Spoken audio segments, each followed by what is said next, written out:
সুনামগঞ্জবাসী আপনারা জানেন বৈষম্যবিরোধী সম্মেলন ছাত্রদের সাথে আমিও আসলাম আন্দোলন।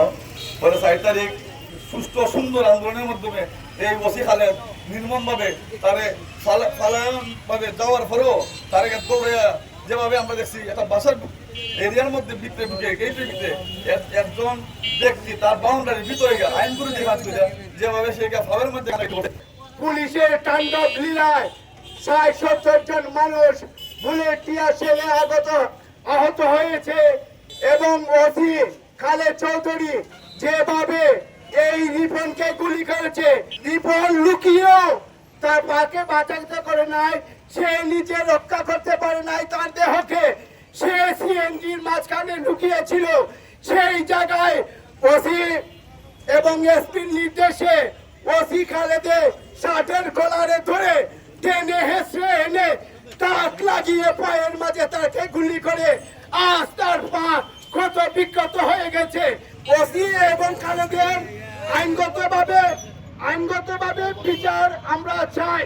আমার বাইরে যেরকম ওসি খালেদ এবং রাজন কুমার দাস আমার বাইরে নির্মমভাবে আহত করছে, ওদেরকে আইনের আওতা আনার আমার আপ্যায়ন চেষ্টা আপনারা সবাই আপনারা সহযোগিতা করবেন এবং ওদেরকে নিম্নতভাবে শাস্তি দেওয়া হোক।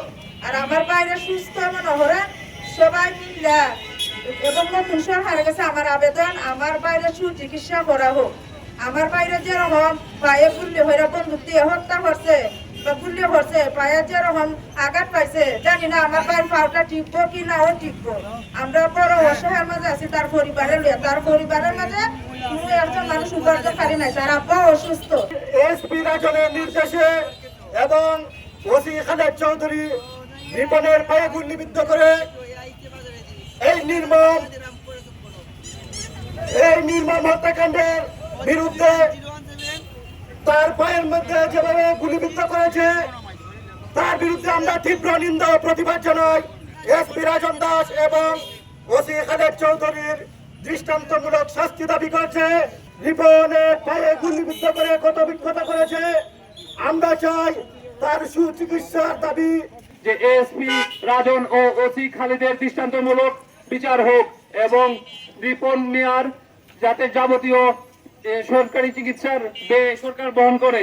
আর আমরা চাচ্ছি এই বিচারের মাধ্যমে একটি দৃষ্টান্ত সৃষ্টি হোক যাতে কোনো ধরনের এরকম নৃশংস এবং বাজে কাজ, কোনো ধরনের আইনি প্রশাসনের কাজ মানুষ না করেন। আর আমরা চাচ্ছি যাতে আমরা সুশৃঙ্খলভাবে একটি সুন্দর দেশ গড়তে পারি। আমরা চাইবো সুনামগঞ্জের সবাই আমাদের এই সংস্কার কাজে আমাদের সাথে থাকবেন, আর যারা আহত হয়েছেন তাদের পাশে দাঁড়াবেন।